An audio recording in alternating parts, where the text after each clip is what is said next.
Hi, my name is Paul Connett, Professor Paul Connett. I grew up in England and spent half my life in the United States. A few years ago I retired from teaching chemistry full-time, environmental chemistry and toxicology. I wonder how many viewers of this have heard the name rugby. What do you think of when you hear the name rugby? Do you think of the sport, or do you think of the famous public school and the first headmaster, Tom Arnold, I think it was Tom Arnold, a very famous English poet? Or do you think of environmental injustice, outrageous injustice? This is not a mock photograph. Nobody has put this together, sort of taken this huge, massive cement kiln here and imposed it on a photograph. This is reality. This great big monster has been plonked down right in the town, the people living right next door to this monster.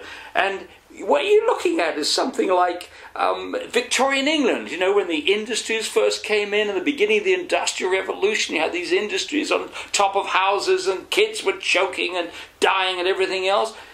This was permitted in 2001.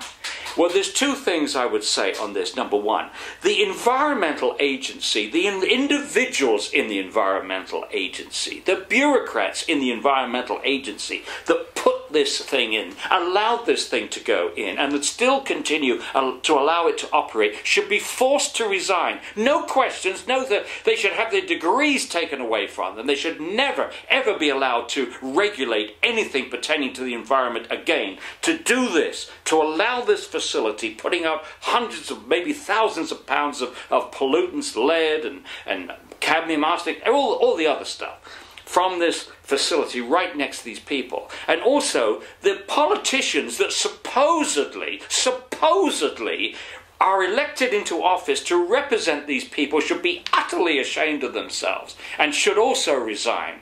And if you live in Rugby, you should be ashamed too if you're not helping Lillian fight this battle. To leave it to one woman to fight this battle is absolutely absurd. They may have a few friends out there, but everybody in Rugby should be upset about this. And if you don't live in Rugby, I hope you're a Christian and don't walk on the other side of the road.